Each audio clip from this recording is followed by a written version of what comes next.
Hello hello hello மக்களே, இது உங்கள் லோக்கல் லேக்கா. என்ன பாஸ், எலெக்ஷன் நெருங்க நெருங்க ஒவ்வொரு கட்சி தலைவரும் குதூகலமா ஒரு பக்கம், குழப்பமா ஒரு பக்கம் ஸ்டேட்மெண்ட் விடுறாங்க. இப்போ நம்ம ஐயா ராமதாஸ் ஒரு பெரிய குண்ட தூக்கி போட்டிருக்காரு. மாம்பழம் சின்னம் வேற யாருக்கும் போகாது, அது எங்களுக்கு தான்னு சொல்லிட்டு கூட்டணி பத்தி கேட்டா மட்டும் ஒரு மெகா சஸ்பென்ஸ் வச்சிருக்காரு. அந்த 7 ஜொலிக்கும் தகவல்கள் இதோ. 1. தேர்தல் ஆணையத்தோட புதிய விதிமுறைகளால சின்னம் கிடைக்குமா கிடைக்காதான்னு ஒரு பேச்சு ஓடிக்கிட்டு இருந்தப்போ, மாம்பழம் சின்னம் நிச்சயம் எங்களுக்கு தான் வரும்னு டாக்டர் ராமதாஸ் இப்போ அடிச்சு சொல்லியிருக்காரு. 2.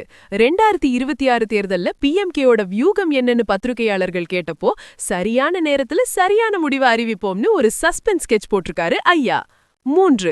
தற்போது பிஜேபி தலைமையிலான கூட்டணியில PMK இருந்தாலும் வன்னியர் இடஒதுக்கீடு விவகாரத்துல DMKயோட நகர்வுகளை இப்போ அவங்க உன்னிப்பா கவனிச்சிட்டு வராங்க. 4. நாங்க யாருக்காவது வால் பிடிக்க மாட்டோம், ஆனா மக்கள் நலனுக்காக கூட்டணி வைக்க தயங்க மாட்டோம்னு சொன்னது மூலமா ADMK கூட மீண்டும் சேரவும் வாய்ப்பு இருக்கிறதா ஒரு சிக்னல் கிடைச்சிருக்கு. 5. இதற்கிடையில் விஜய் இப்ப வட மாவட்டங்கள்ல வேகம் காட்டுறது PMKவுக்கு ஒரு சின்ன நெருக்கடியை கொடுத்திருக்கு.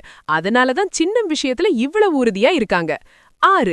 அன்புமணிய முதலமைச்சர் வேட்பாளரா ஏத்துக்கிறவங்க கூட தான் கூட்டணிங்கிற அந்த பழைய ஃபார்முலாவை இப்ப ஐயா கொஞ்சம் சைலண்டா வச்சிருக்காரு. 7.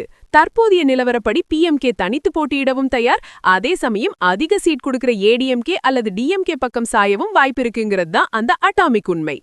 கண்ணா, மாம்பழம் இனிப்பா இருந்தாலும் சரி, புளிப்பா இருந்தாலும் சரி, அது யாரு கைக்கு வரும்னு தேர்தல் ஆணையம் தான் சொல்லணும். ஐயா ராமதாஸ் இப்போ வெயிட் அண்ட் வாட்ச் மோட்ல இருக்காரு. பிஜேபி கூட தொடர்வாரா, இல்ல ADMK தோணியில ஏறுவாரா, இல்ல DMKயோட உதயசூரியன் ஒளியில நனைவாரா? இந்த மாம்பழம் எந்த கூடையில விழப்போகுதுன்னு தெரியல. It's a fruity puzzle for DMK, ADMK and BJP boss. மாம்பழம் பிடிக்கும்னா ஒரு விசில் போடுங்க பாஸ்.